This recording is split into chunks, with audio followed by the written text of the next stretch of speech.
గాని కనకపోయినా కన్న కూతురనుకున్నావే. పెదనాన్న అన్న పిలుపుకే ప్రపంచాన్ని జయించినంత సంబరపడిపోయావు. ఆ పిలుపు వెనకాల ఇంత పగుందని కనుక్కోలేకపోయావురా. పెదనాన్న, పగ కాదు, ప్రేమ.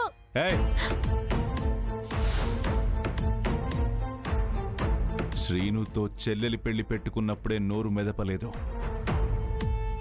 నీకేమైనా ఆలోచన ఉంటే చెప్పు అన్నప్పుడు నిజం చెప్పలేదు. కాని పెళ్లి పీటల మీదికి వెళ్ళాక, ఊరంతా పెళ్లి వేడుకకి వచ్చాక, పీటల మీద ఉన్న వాడిని పిలిపించుకొని తాళి కట్టించుకొని అదే మండపానికి వచ్చి నిలబడితే దాని అర్థమేంటి? దాని ఆంతర్యమేంటి? నీ పరువుని ఊరందరి ముందు తీయాలనుకోవడమే కదరా. నీ ప్రతిష్టకి నడి మండపంలో మసిపోయాలనుకోవడమే కదా. నిన్నటిదాకా తెల్లటి పాలతో నిండి ఉన్న చక్కటి మట్టి కుండ నా ఇల్లు. అందులో విషపు చుక్కపడి పాలు పగిలిపోయి కుండ ముక్కలైంది, గుండె బద్దలైంది. పడమటి విషపు గాలికి పచ్చని నా పరువు ఎండిపోయింది. అయినా ఇంకా వీళ్ళు నీ వెంట ఎందుకు పడుతున్నారో, ఎందుకు పీడిస్తున్నారో నీకు అర్థం కావడం లేదా? నీ దగ్గర ఇంకా ఏం మిగులుందని? ఇంకా నాశనం చేయాలని చూస్తున్నారా? ఓహో, ప్రాణమే ప్రాణమే ప్రాణమే కదా.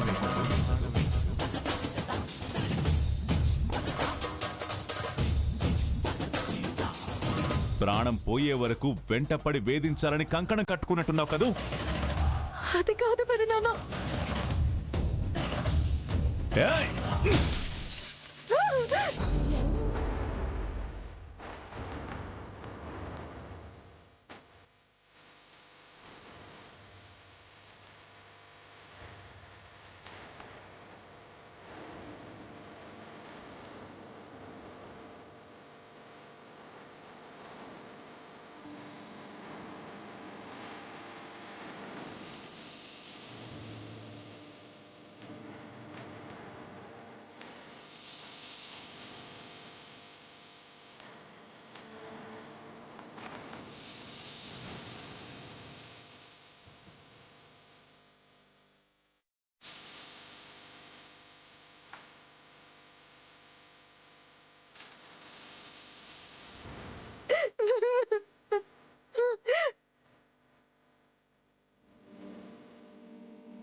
సినయ్య, నేను గుడికి వెళ్ళి పంతులు గారితో కార్యానికి ముహూర్తం అడిగొస్తాను.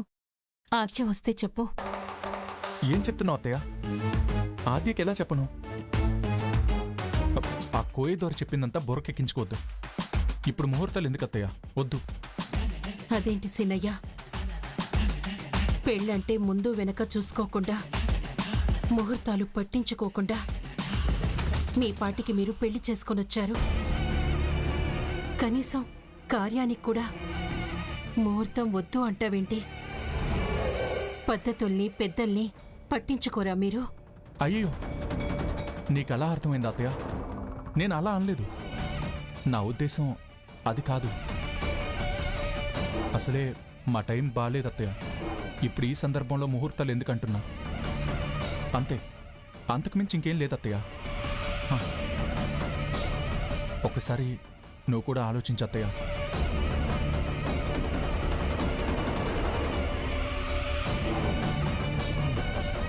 ఆలోచించే వెళ్తున్నాను సీనయ్య. వెళ్ళి ముహూర్తాలు పెట్టించుకొని వస్తాను. అత్తయ్య,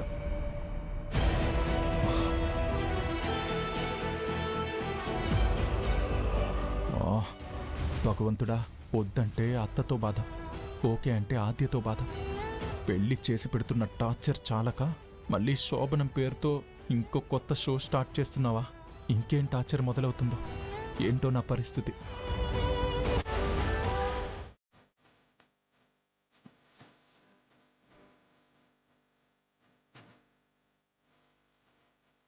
తల్లేదో తెలియక తప్పు చేసింది కూతురెందుకు అలా చేస్తున్నావు కదరా కానీ పాముకి పుట్టిన సంతానానికి పాలు పోసి పెంచినా అది కక్కితే విషమే వస్తుందని తెలుసుకోలేకపోయావు కదరా కానీ కనకపోయినా కన్న కూతురు అనుకున్నావే పిలుపుకే ప్రపంచాన్ని జయించినంత సంబరపడిపోయావు ఆ పిలుపు వెనకాల ఎంత పగుందని కనుక్కోలేకపోయావురా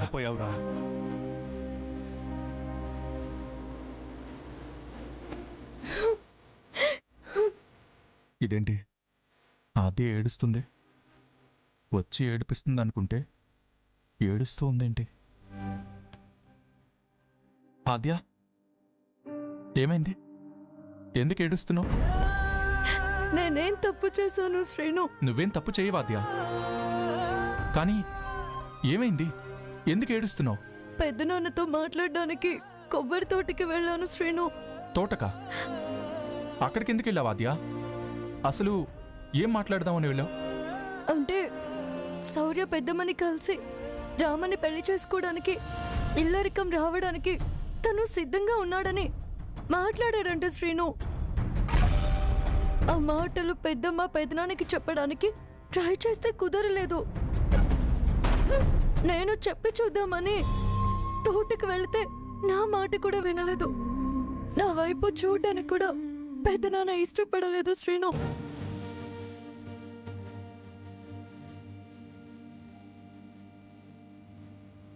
ఏడో కాత్య, అందరూ అనుకున్నట్టుగా మనమేం తప్పు చేయలేదు కదా? తప్పు చేయలేదని మనం అనుకుంటే లాభం లేదు శ్రీను. మనం తప్పు చేయలేదు అని అసలు నిజం అందరికీ చెప్పేద్దామని అనిపిస్తుంది. పెద్దనాన్న కోపాన్ని చూశాను, ప్రేమని చూశాను, కానీ ఆయన ద్వేషాన్ని చూడలేకపోతున్నాను శ్రీను. నిజం చెప్పేస్తే బాగుంటుంది, చెప్పేద్దాం శ్రీను. చెప్తే బాగుంటుంది సరే, మరి రామలక్ష్మి పరిస్థితి ఏం చేస్తాం? తన కోసమే కదా మనం పెళ్లి చేసుకుని ఇన్ని మాటలు పడుతుంది. ఇప్పుడు చెప్తే మనం చేసిన పనికి విలువ ఉండకపోగా రామలక్ష్మిని కూడా ఇరికిచ్చినట్టు అవుతుంది. అవును, ఎలాగో శౌర్య అత్తయ్యతో మాట్లాడాడు కదా, ఇంకొద్ది రోజులాగి వాళ్ళని కలిపే ప్రయత్నం చేస్తే ఈ కన్నీళ్లు దూరం చేసుకోవచ్చు. మనం వాళ్ళని కలపడానికి ఇంకా సీరియస్గా ట్రై చేయాలి శ్రీను. మనం స్ట్రిక్ట్గా సీరియస్గా వాళ్ళని కలిపే ప్రయత్నంలోనే ఉన్నాం, కానీ అత్తయ్య మరో పని పెట్టుకుంది. దానికే ఏం చేయాలో నాకు అర్థం కావట్లేదు అత్తయ్య. ఇందాకే ముహూర్తం కూడా పెట్టిస్తానని వెళ్ళింది. ముహూర్తం ఏంటి? దేనికి? ఏ పనికో చెప్పు. అబ్బా. కార్యానికి అత్తయ్య. కార్యం అంటే? అది ఎలా చెప్పాలి? చెప్పు. శోభనం ఫస్ట్ నైట్.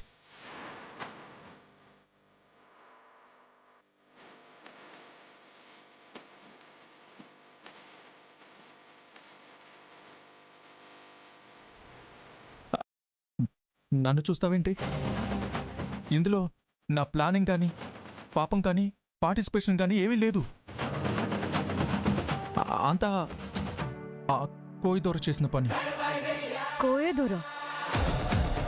అతనెవరు? ఇందాకొచ్చాడులే. ఒక మగ కోన, ఒక ఆడ కోన, ఇద్దరూ ఈ ఇంటి కోనలే.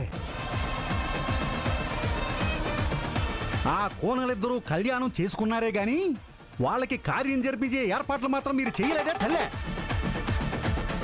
ఆ ఒక్కటి జరిపిస్తే మీరందరూ గంపగుత్తగా మళ్ళీ ఒకటైపోతారే తల్లే.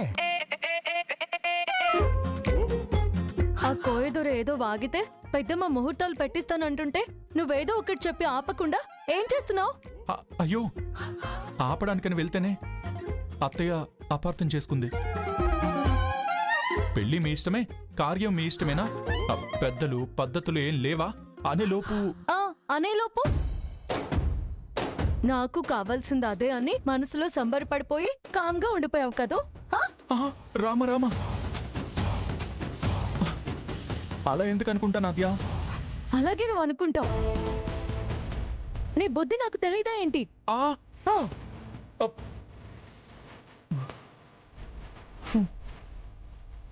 ఛ.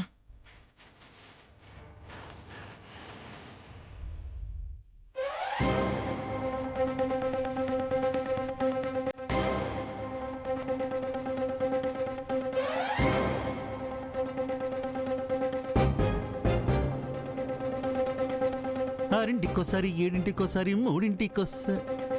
ఏంటవి? బట్టలు ఎందుకు? ఎందుకంటే శోభనానికి. ఎవరికి శోభనం? నీకు నాకు మాత్రం కాదు, మన కొడుకు కోళ్ళకి శోభనం ఉంటుంది కదా, అందుకే తీసుకొచ్చానన్నమాట. అంట నా ఉమ్. అని మీకెవరు చెప్పారు? ఆ, మీకెలా తెలిసింది? ఆ, అది ఎలా తెలిసిందంటే ఆ బాబా అదే తెలిసిపోయిందే, ఊరంతా అనుకుంటున్నారు.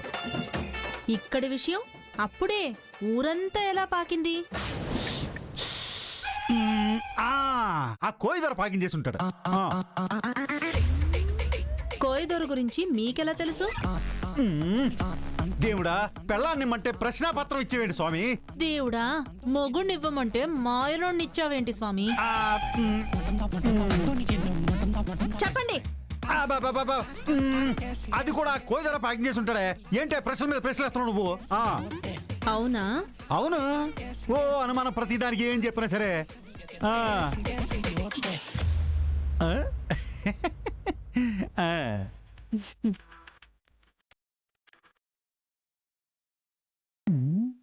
ఏమండి, ఏంటండి? ఒకసారి ఆ. గదిలోకి రండి. ఆ, గదిలోగా? ఎందుకు? అందుకే. పాపం నిద్ర లేచి ఎవరు చూస్తే ఏంటో. రండి. బాయ్.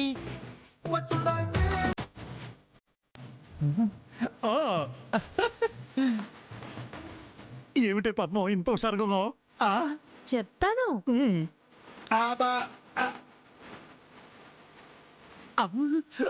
తలుపు గెడ కూడా ఏం తెచ్చింది? అయ్య బాబోయ్. తలుపు లేచేవంటే చెప్తానండి. దొంగ. బొత్తాలు తీయండి. బొత్తలా? వస్తున్నాయి ఫీలింగ్స్, వస్తున్నాయి ఫీలింగ్స్. ఆరింటికోసారి, ఏడింటికోసారి, పావు తక్కువ, 10ంటికోసారి. పడుకుంటే ఓసారి, నుంచుంటే ఓసారి ఫీలింగ్స్ వస్తున్నాయి, కూర్చుంటే ఒకసారి.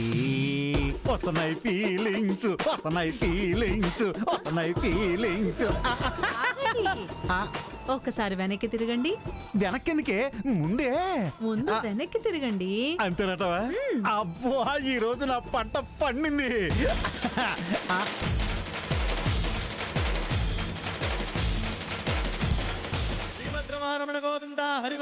పద్మో, మనిద్దరం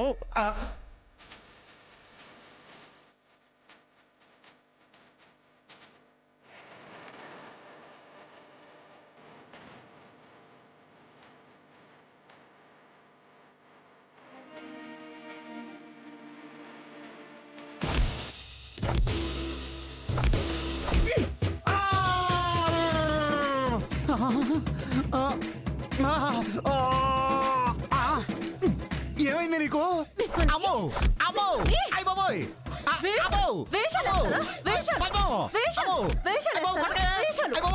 ఏమైంది నీకు? అమ్మో, అమ్మ బాబోయ్. అమ్మో, పద్మో. అమ్మో, అయ్ బాబోయ్. ఏం చేశావు? పద్మో. ఏంటే అలా కొట్టేశావు? కొంప తీసి నేనే ఆ కోయిదొర వేషంలో వచ్చానని దీనికి తెలిసిపోయిందా?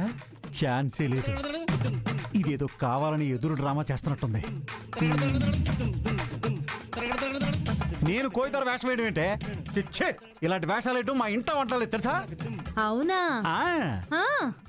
రండి రండి. ఎక్కడికే? ఎక్కడికే? ఏంటిది? ఎక్కడ? చూడండి. ఈ గుర్తేంటి? అదే నేను అడుగుతున్నాను. ఆ గుర్తేంటి? అదేనే, నా వీప్ బ్రేక్ ది గుర్తు. ఎలా వచ్చిందబ్బా? ఈ గుర్తేంటా? ఈ గుర్తేంటా? బాబు మళ్ళీ? పద్మం! ఒసేయ్, పద్మం వద్దు, కొట్టకు కొట్టకు, ఒసేయ్ పద్మం!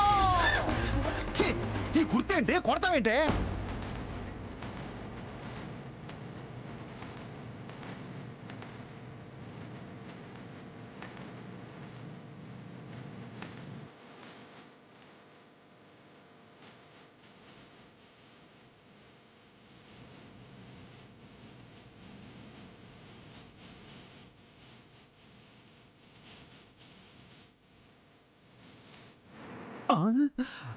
అమ్మ దొంగ!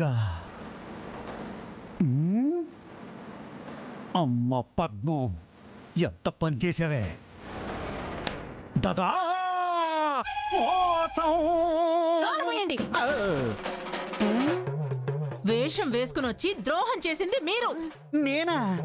నేను నీకు ద్రోహం చేయడం ఏంటే? ఇదిగో, ఇప్పుడు నేను వదిలేసాను అనుకో, దాన్ని ద్రోహం అంటారు. కానీ ప్రేమించి పెళ్లి చేసుకున్న ఆ ఇద్దరిని కలిపేస్తే ద్రోహం ఎలా అవుతుంది? ధర్మం అవుతుంది.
చూడ్డం కాదు, విడగొట్టే చూపిస్తాను.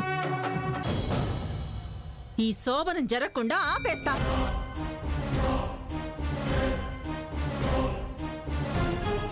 చూస్తూ ఉండండి. ఇది పద్మ ఛాలెంజ్, ఛాలెంజ్, ఛాలెంజ్. జాగ్రత్త, వాసిపోద్ది. శభాష్! నా చిటికిన వేలంత లేదు నీ చిన్న మెదడు, ఎన్ని ఆలోచనలు చేశావే! కాస్కో నా వాస్కోటిగామా. ఏమే, ఇది ఈ చిరంజీవి ఛాలెంజ్. వాళ్ళ శోభనం జరిపిస్తా, చూసుకోవే.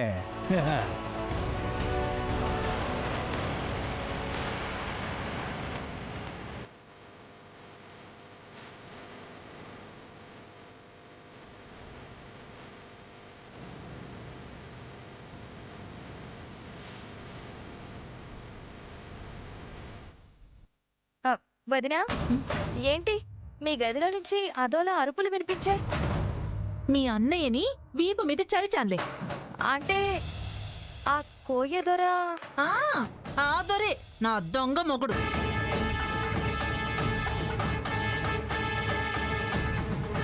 ఇప్పుడు కూడా వాళ్ళ శోభనం జరిపిస్తానని ఛాలెంజ్ చేసి మరీ చెప్తున్నాడు. సచ్చినోడని సచ్చినోడు. మరి నువ్వేం చేసావు వదినా? నేను కూడా శోభనం జరగనివ్వను అని ఛాలెంజ్ చేశాను. ఇంకా ఛాలెంజ్ చాపెక్కినట్టే. అదేంటి? అంతేగా మరి. అన్నయ్య చూడ్డానికి తెంగురోళ్ళ కనిపిస్తాడు గాని శపథం చేస్తే శకుల్లా మారిపోడు. పెళ్లి రోజు చూసావుగా ఆ పంతుల్ని ఎలా పడగొట్టాడు. అంత పెద్ద పని పూర్తి చేయగలిగినోడు ఈ తంతొక లెక్క చెప్పు. అక్కడంటే ఆ ఆద్య చేసిన పనికి మాన పని వల్ల అలా అయింది. ఇక్కడ ఆయన ఆటలు సాగనివ్వను. శోభనం చెడగొడతాను, వాళ్ళని విడగొడతాను. చూస్తూ ఉండు.